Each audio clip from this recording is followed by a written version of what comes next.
सबसे पहले तो एक शॉर्ट क्वेश्चन, क्या ये जो तरीक़ेकार है इम्प्लीमेंट हो सकता है? क्या ये इतना आसान है? बिस्मिल्लाहिर्रहमानिर्रहीम। मारूफ साहबा, एक तो ज़िंदगी में हमें ये बात सीखनी है कि पाकिस्तान या किसी भी दुनिया के मुल्क में कोई मैजिक बुलेट नहीं होती, कोई सिंगल लाइन सॉल्यूशंस नहीं होते। डी रेगुलेशन, इस फैसले की जो बेसिस है वो क्या है, वो हमें समझनी है कि एक डी रेगुलेशन जिसका मतलब है कि मार्केट बनानी है वेल रेगुलेटेड, जो खुद प्राइसिंग को कंपेटिटिवली डिटरमिन कर सके between A B C D, जो आप मार्केट में जितने भी ओएमसीज हैं, ऑयल मार्केटिंग कंपनीज हैं।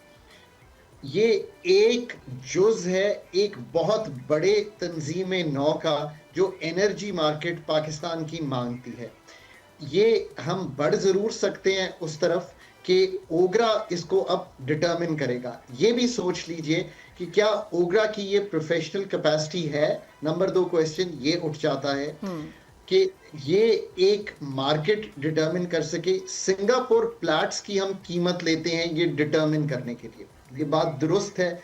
इस वक्त इंटरनेशनल मार्केट बढ़ी हुई है, मेरे ख्याल है पेट्रोल $130-40 पर है। प्लैट्स हम कीमत लेते हैं, सॉरी, पेट्रोल $100 पे है, जो डीजल है वो $130-40 पे चला गया था, इसलिए डीजल की कीमत जो है वो ज्यादा बढ़ी है। अच्छा, अब ये तो एक बात हो गई कि ये पूरी एक डी रेगुलेशन एक आंसर है उस पूरी मार्केट को क्रिएट करने का, जिसको हम कहते हैं एक वेल रेगुलेटेड मार्केट आर्किटेक्चर। तेल, gas, LNG, LPG, right. Refining, storage, logistics और रिटेल सप्लाई।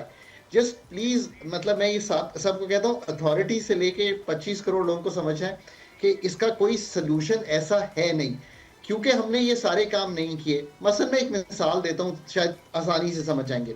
अगर आप डायरेक्ट टैक्सेशन जो है बहुत अच्छी कर रहे होते, तो क्या आपको 1700 अरब के करीब एक ऐसी लेवी पेट्रोल और डीजल से मिलाकर लेनी पड़ती जो 80-90 रुपए कीमत बढ़ा रही हो, यानी ऐड हो रही हो ऑन टॉप? क्या आप अगर एनवायरनमेंट का अच्छा ख्याल रख रहे होते और आईएमएफ से आप लोन ना ले रहे होते, तो 5 रुपए कार्बन लेवी जो ₹2.5 थी उसको 5 रुपए करना पड़ता। इंपोर्ट की मद में भी कोई लेकिन शायद खाकान 24। साहब, ये टारगेट लेवी जो था वो तो ऑलरेडी अचीव हो चुका है ना। हमने तो इस पर भी बात की थी पिछले प्रोग्राम में कि टारगेट लेवी जो थी वो भी अचीव हो चुकी, फिर उसके बावजूद इतना ज़्यादा लेवी को बढ़ाना। अब लेवी तो चलें छोड़ें, अब जिस तरह से प्राइसेस ऊपर जा रही हैं, तो किसी सूरत भी हम ये नहीं देख रहे हैं कि आगे आने वाले दिनों में कुछ आवाम के लिए रिलीफ है इसमें? देखिए, रिलीफ नहीं है, इसलिए नहीं है कि ये लेवी पहले 1428 रखी थी पिछले साल। इस साल आई थिंक कलेक्शन शायद 1500 हुई है। इस साल हम देखेंगे 1600